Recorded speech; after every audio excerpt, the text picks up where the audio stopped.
ಈಗ ನಾವು ನಮ್ಮ ಕ್ಯಾರೆಕ್ಟರ್ನ ಅಸಾಸಿನೇಷನ್ ಮಾಡ್ಕೊಳೋದು ನಾವು ರೆಡಿ ಇಲ್ಲ. ಯಾಕಂದ್ರೆ ನಾವು ಹಂಗೆ ಗಂತೆ ಗೌರವ ಇಟ್ಕೊಂಡು ಇವತ್ತಿನ ದಿನ ಸದಸ್ಯರಾಗಿ ಎಲ್ಲ ಒಂದ್ ಕಡೆ 35 ಜನ ಸದಸ್ಯರಾಗ್ಬಿಟ್ರೆ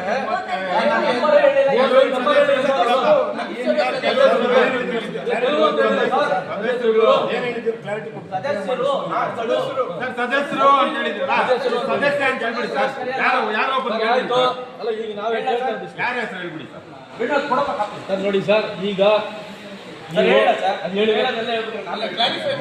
ಹೇಳ್ತೀನಿ ನೋಡಿ, ನನಗೆ ಅಧ್ಯಕ್ಷರು ಉಪಾಧ್ಯಕ್ಷರು ಸಮೇತ ಈಗಿರೋರಾಗ್ಲಿ ಹಿಂದೆ ಇರೋರಾಗ್ಲಿ ಯಾವ ಸದಸ್ಯರ ಮೇಲೆ ಕೂಡ ನನಗೆ ವೈಯಕ್ತಿಕವಾಗಿ ಯಾವುದೂ ದ್ವೇಷ ಇಲ್ಲ. ಆಸ್ ಎ ಪ್ರಸಾದ್ ಆಗಿ ಅದು ಮುರಳೀಗೌಡರಾಗಲಿ, ಪ್ರವೀಣ್ ಗೌಡರಾಗಿರಲಿ, ಅಥವಾ ನಮ್ಮ ರಾಕೇಶ್ ಅವರಾಗಿರಲಿ, ಗುರು ಸರ್ ಆಗಲಿ, ಮತ್ತೆ ಯಾರು ಟೋಟಲ್ ಎಲ್ಲ 35 ಸರ್, ನನಗೆ ವೈಯಕ್ತಿಕವಾಗಿ ದ್ವೇಷ ಇಲ್ಲ. ಆಮೇಲೆ CA ಸೈಟು, ಪಾರ್ಕು ಅಥವಾ ನಗರಸಭೆ ಸ್ವತ್ತು ಮಾಡಿಕೊಡಿ ಅಂತ ಹೇಳ್ಬಿಟ್ಟು ಯಾವ ಸದಸ್ಯರು ಕೂಡ ನನ್ನನ್ನು ಫೋರ್ಸ್ ಮಾಡಿಲ್ಲ. ನನಗೆ ಫೋರ್ಸ್ ಬಂದಿರೋದು ಏನು ಅಂತ ಹೇಳಿದ್ರೆ, ಯಾವುದೋ ಒಂದು ಇಂಟೀರಿಯರ್ ಇರುತ್ತೆ, ಅಲ್ಲೊಂದು ಅಗ್ರಿಮೆಂಟ್ ಖಾತೆನೋ ನಾನು ಹೇಳಕ್ ಬಿಡಿ ಸರ್, ದಯವಿಟ್ಟು ಸರ್. ಅಂಥದ್ದು ಅಗ್ರಿಮೆಂಟ್ ಇನ್ನೊಂದು ಇದ್ದಾಗ ಸರ್ ಯಾವ್ದೋ ಬಡವ್ರದಿದೆ, ಇರ್ರೆಗ್ಯುಲಾರಿಟೀಸ್ ಇಲ್ಲ, ಅಥವಾ ಅವ್ರದ್ದು ಟೈಟಲ್ ಇಲ್ಲ, ದಯವಿಟ್ಟು ಇದನ್ನು ಮಾಡ್ಕೊಡಿ ಅಂತ ಹೇಳ್ಬಿಟ್ಟು ಒತ್ತಡ ಬಂದಿದೆ. 100% ಅದು ಮುರಳೀಗೌಡರು ಕೂಡ ಮನೆ ಹೇಳಿದ್ದಾರೆ ನನಗೆ, ಈ ಥರ ಇವರು ಸುಮಾರು ವರ್ಷಗಳಿಂದ ಇದ್ದಾರೆ ಸರ್, ಟೈಟಲ್ ಇಲ್ಲ ಮಾಡ್ಕೊಡಿ ಅಂತ. ಅದು ಯಾವುದೇ ರೀತಿ ಬೇರೆ ಉದ್ದೇಶ ಇರೋದಿಲ್ಲ. ಸಾರ್ವಜನಿಕ ಹಿತದೃಷ್ಟಿಯಿಂದ ಅವರು ಹೇಳಿರ್ತಾರೆ, ನಾವು ಹೇಳಿರ್ತೀವಿ. ಇಲ್ಲಿ ಯಾವುದೇ ರೀತಿ ಬೇರೆ ನನಗೆ ಏನು ಆರೋಪ ಮಾಡ್ತಾ ಇಲ್ಲ. ಎಲ್ಲ ಸದಸ್ಯರು ಕೂಡ ಗೌರವಾನ್ವಿತ ಸದಸ್ಯರು ಇರ್ತಾರೆ. ನನ್ಗೆ ಯಾರ ಬಗ್ಗೆ ಏನೂ ಇಲ್ಲ. ನನಗೆ CA ಸೈಟು, ಪಾರ್ಕು ಮಾಡ್ಕೊಡಿ ಅಂತ ಕೂಡ ಯಾರು ಹೇಳಿಲ್ಲ. ಸಣ್ಣ ಪುಟ್ಟ ಇರ್ರೆಗ್ಯುಲಾರಿಟೀಸ್ ಇದ್ದಾಗ ನನ್ನ ಮೇಲೆ ಒತ್ತಡ ತರ್ತಾ ಇದ್ದಾರೆ ಅಂತ ನಾನು ಹೇಳಿದೆ. ಆಮೇಲೆ ಮುಂದುವರೆದಂತೆ ಏನಂದ್ರೆ, ಲಾಸ್ಟ್ ಟೈಮ್ 1 ವರ್ಷ ಅವಧಿಯಲ್ಲಿ ನಾನೇನಿದ್ದೆ, ಟ್ರಾನ್ಸ್ಫರ್ ಆಗಿ 4ನೇ ದಿನನೇ ಮುರಳೀಗೌಡರು ಒಂದು ಲೆಟರ್ ಹಾಕ್ತಾರೆ, ಇವ್ರ ಅವಧಿಯಲ್ಲಿ ಆಗಿರೋದೆಲ್ಲ ಅಕ್ರಮ.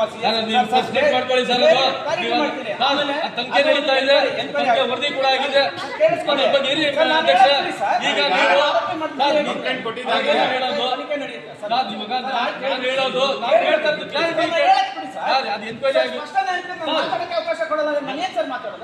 ದಯವಿಟ್ಟು 5 ನಿಮಿಷ ಸರ್. ಅದೇನಾಗುತ್ತೆ ಅಂದ್ರೆ 1722 ಫೈಲ್ಸ್ ಐಡೆಂಟಿಫೈ ಆಗುತ್ತೆ. 1 ವರ್ಷದ ಅವಧಿಯಲ್ಲಿ ನಾನು ಫಸ್ಟಿಂದ ಬಂದಾಗಿದೆ, ಲಾಸ್ಟ್ ಹೋಗೋವರೆಗೂ ಕೂಡ ಎಷ್ಟಾಗಿದೆ ಅಂತ ಹೇಳ್ಬಿಟ್ಟು ಪ್ರತಿಯೊಂದು ಫೈಲು ಕೂಡ ಐಡೆಂಟಿಫೈ ಆದಾಗ ಅದರಲ್ಲಿ 48 ಫೈಲ್ಸ್ ಇರ್ರೆಗ್ಯುಲಾರಿಟೀಸ್. ಆ ಇರ್ರೆಗ್ಯುಲಾರಿಟೀಸ್ ಯಾವ್ದಾಗಿರುತ್ತೆ ಅಂದ್ರೆ, ಈಗ ಪಂಚಾಯತಿಯಿಂದ ಬುಕ್ ನಮಗೆ ಬಂದಿರುತ್ತೆ, ಅದನ್ನ ನೋಡಿ ನಾವು ಖಾತೆ ಮಾಡ್ಕೊತಿರ್ತೀವಿ. ಅವ್ರಿಗೆ ಟೈಟಲ್ ಏನಾಗಿರುತ್ತೆ, ಅಗ್ರಿಮೆಂಟ್ ಅಂತ ಇರುತ್ತೆ, ಅಂತವುಗಳನ್ನ ಇರ್ರೆಗ್ಯುಲಾರಿಟಿ ಮಾಡಿದ್ದಾರೆ. ಆಮೇಲೆ ಏಕನಿವೇಶನ ಇರುತ್ತೆ, ಅದನ್ನೇನು ಮಾಡಿಬಿಟ್ಟು ಸಪ್ರೇಟ್ ಮಾಡಿ ಅವ್ರದೇ ಪೇಪರ್ನ ಅವ್ರಿಗೆ ಮಾಡ್ಕೊತೀವಿ. ಈ ಥರ ಸಣ್ಣ ಪುಟ್ಟ ಇರ್ರೆಗ್ಯುಲಾರಿಟೀಸ್ ಇರುತ್ತೆ ಬಿಟ್ಟು ಅದರಲ್ಲಿ ಯಾವುದೋ CA ಸೈಟ್ ಆಗಲಿ, ಪಾರ್ಕ್ ಆಗಲಿ, ನಿವೇಶನ ಆಗಲಿ ಇಲ್ಲ ಅಂತ ಹೇಳ್ಬಿಟ್ಟು ನಾನು ಅವತ್ತು ಕೂಡ ಉಪಲೋಕಾಯುಕ್ತರ ಮುಂದೆ ಹೇಳಿದ್ದು ಅದೇ, ಈಗ ಹೇಳ್ತಾ ಇರೋದು ಅದೇ. ಯಾಕೆ ಆ ಥರ ಇರ್ರೆಗ್ಯುಲಾರಿಟೀಸ್ ಮಾಡ್ತಾರೆ ಅಂದಾಗ ನನಗೆ ಸ್ವಲ್ಪ ಸದಸ್ಯರು ಒತ್ತಡ ಇರುತ್ತೆ ಸರ್ ಅಂತ ನಾನು ಹೇಳಿದೆ ಹೊರತು ಯಾವ ಒಬ್ಬ ಸದಸ್ಯರು ಅಥವಾ ಎಲ್ಲ ಸದಸ್ಯರು ನಾನು ಹೇಳಿಲ್ಲ. ದಯವಿಟ್ಟು ಎಲ್ಲ ಸದಸ್ಯರಿಗೆ ಕ್ಷಮೆ ಇರಲಿ. ನಾನೇನೇ ಆ ಥರ ನಿಮಗೆ ಅನ್ಯತಾ ಭಾವಿಸ್ಬೇಡಿ. ದಯವಿಟ್ಟು ನಾನು ವೈಯಕ್ತಿಕವಾಗಿ ಮಾಡಿಲ್ಲ. ಆಮೇಲೆ ಹೇಳಿಲ್ಲ ನಾನು ಯಾರ ಹೆಸರು ಹೇಳಿಲ್ಲ. ಆಮೇಲೆ ಇನ್ನೊಂದು ಈ ಒಂದು ವ್ಯಕ್ತಿಯಲ್ಲಿ ನಾನು ಸ್ಪಷ್ಟೀಕರಣ ಕೊಡ್ತೀನಿ. ಕಂಪ್ಲೀಟ್ ಏನು ಫೈಲ್ಸ್ ಆಗಿದೋ ಅಷ್ಟು ಫೈಲ್ಸ್ನ ಎಂಕ್ವೈರಿ ಮಾಡಿ. ನಾವು ಆ ಥರ ಏನಾದರೂ ಇರ್ರೆಗ್ಯುಲಾರಿಟೀಸ್ ಮಾಡಿದ್ವಿ ಅಂದರೆ ಡಿಪಾರ್ಟ್ಮೆಂಟಿಂದ ಎಂಕ್ವೈರಿ ಆಗುತ್ತೆ, ಅದೇನಾಗುತ್ತೆ ಅದಾಗುತ್ತೆ. ಅದನ್ನ ಫೇಸ್ ಮಾಡಕ್ಕೆ ನಾವು ಸಿದ್ಧ ಇದ್ದೀವಿ. ಅಷ್ಟೇ ಹೊರತು ಇದರಲ್ಲಿ ಏನು ಬೇರೆ ಭಾವನೆ ಇಲ್ಲ. ದಯವಿಟ್ಟು ಅರ್ಥ ಮಾಡ್ಕೊಳ್ಳಿ. ಆಮೇಲೆ ಅವತ್ತು ಹೇಳ್ಬಿಡ್ತೀನಿ. ಅದಾದ್ಮೇಲೆ ಏನಾಗುತ್ತೆ, ನಾನು ಮುರಳೀಗೌಡರನ್ನ ಭೇಟಿ ಮಾಡ್ತೀನಿ. ಏನ್ ಸರ್ ನಮಗೂ ನಿಮ್ಗೆ ಸರ್ ಹೇಳ್ಬಿಡ್ತೀನಿ. ಏನಂದ್ರು ಮುರಳೀಗೌಡ ನೋಡಿ ಸರ್, ನಾನೊಂದು 4 ಖಾತೆ ತಂದೆ ಮಾಡ್ಕೊಟ್ಟಿದ್ರೆ ನಾನು ಯಾಕೆ ಸರ್ ಮಾತಾಡ್ತೀನಿ ಅಂತ ಹೇಳ್ಬಿಟ್ಟು ನಾನು ಹೇಳಿದೆ. ಅದು ಸೆಕೆಂಡ್ರಿ. ಇವಾಗ ನೋಡಿ ಅದೇ ವಿಡಿಯೋ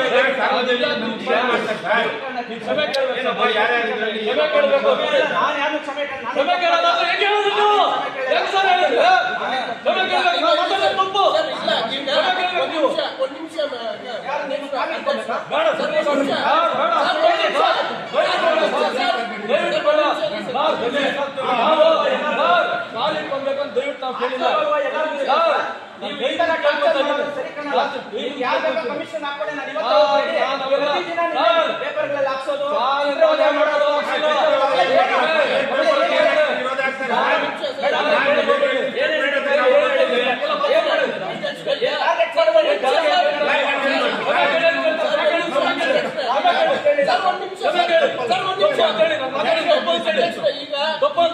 ಮೀಡಿಯಲ್ಲಿ, ಪ್ರೆಸ್ ಅಲ್ಲಿ, ಮತ್ತೆ ಇನ್ಕ್ಲೂಡಿಂಗ್ ಇವತ್ತಿನ ದಿನ ಏನು ಲೋಕಾಯುಕ್ತ ಕೇಸ್ಗಳಾಗಿದೆ, ಇದರಲ್ಲೂ ಉಲ್ಲೇಖ ಇದೆ ನಗರಸಭೆ ಸದಸ್ಯರು ಅಂತ.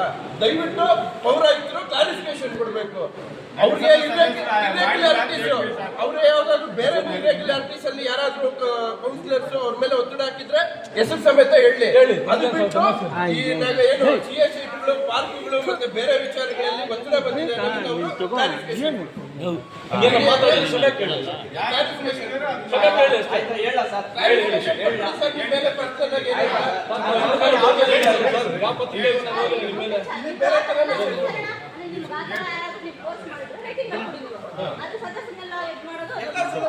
ನೋಡಿ ರೇಟಿಂಗ್ ಅಲ್ಲಿ ಕೊಡ್ಲಿ ನೋಡಕ್ಕ ಅಧ್ಯಕ್ಷ ನೋಡಿ ಸಭೆಯಲ್ಲಿ ಅಗೌರವಾಗಿ ನಡ್ಕೊಂಡ್ರೆ ಅಧ್ಯಕ್ಷರ ಮೇಲೆ ಆಗಲಿ ಪೌರಾಯುಕ್ತರ ಮೇಲೆ ಆಗಲಿ ಇಲ್ಲಿ ಇಲ್ಲಿಗಲ್ ಮಾಡುವಂತ ಏನು ಅಧ್ಯಕ್ಷರ ಮೇಲೆ ಒತ್ತಡ ತರಲಿ ಪೌರಾಯುಕ್ತರ ಮೇಲೆ ತಂದ್ರೆ ಸದಸ್ಯರನ್ನ ಡಿಸ್ಕ್ವಾಲಿಫೈ ಮಾಡೋದಕ್ಕೆ ರೀಜನಲ್ ಕಮಿಷನರ್ ಕಳಿಸ್ಬೋದು. ಅವ್ರು ಕೋರ್ಟ್ ಮಾಡಿ ಏನು ಸತ್ಯ ಇದನ್ನೆಲ್ಲ ಜಡ್ಜ್ಮೆಂಟ್ ಮಾಡೋದು ಅಧಿಕಾರ ಅವ್ರಿಗಿದೆ, ಇದೆ ಕಾನೂನಲ್ಲಿದೆ. ಏನು ನಾವು ಇಷ್ಟ ಕೌನ್ಸಿಲರ್ ಜನ ಗೆಲ್ಸ್ಬಿಟ್ಟಿದ್ದಾರೆ, ನಾವು ಇಷ್ಟ ಬಂದಾಗ ಜೋದನೆ ಮಾಡೋದು, ಇಷ್ಟ ಬಂದಿದ್ದು ಕೆಲಸ ಮಾಡಿಸ್ಕೊಳ್ಳೋದಕ್ಕೆ ಕಾನೂನಲ್ಲಿ ಅವಕಾಶ ಇಲ್ಲ. ನಮ್ಮ ಮೇಲೆ ಕೂಡ ಕ್ರಮ ಇದೆ. ಅದು ಮಾಡಲಿ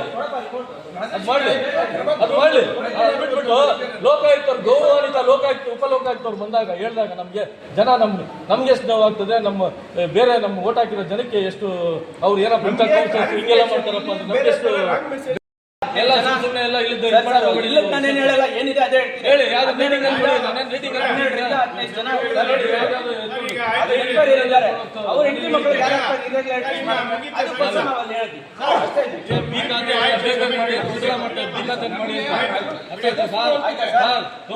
ಇಲ್ಲ, ಅದು ಹೇಳಿದ್ದೀನಿ ನಾನು. ಅಷ್ಟ ಇದು ಸುಳ್ಳು ನಾನೇನಾದ್ರು ಹೇಳಿದ್ರೆ ಭಗವಂತ ಇದ್ದಾನೆ. ಆಮೇಲೆ ಸುಳ್ಳು ಯಾರು ಮಾಡ್ತಾರೆ ಅವ್ರು ಅನುಭವಿಸ್ತಾರೆ. ಭಗವಂತ ಎಲ್ಲ ಮಾತು ನೋಡ್ತಾರೆ, ದೇವರನ್ನು ಯಾರು ದೇವರು ನೋಡ್ತಾರೆ, ಧರ್ಮ ಬಿಟ್ಟು ಭಗವಂತ ಅನುಭವಿಸ್ತಾರೆ.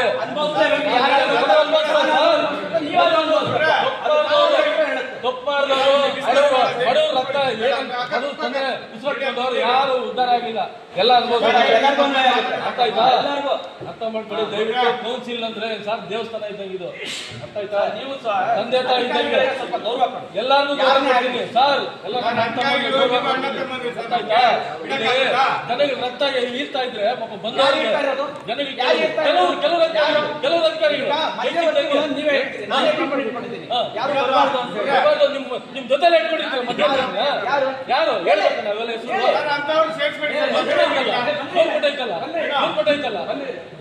ಬೆಳಗ್ಗೆಯಿಂದ ಸಾಯಂಕಾಲ ಇರ್ತದೆ. ನೀವೆಲ್ಲ ಯಾವ ಹೋಟೆಲ್ ಕೂತ್ಕೊಂಡು ಅವೆಲ್ಲ ಯಾರು ಹೇಳಿ ಸರ್, ಆರೋಪ ಮಾಡ್ಬಾರ್ದು ನೀವು. ನೋಡಿ ಸ್ಪಷ್ಟೀಕರಣ ಕೊಡಿ. ಸ್ಪಷ್ಟೀಕರಣ ಬೇಡ.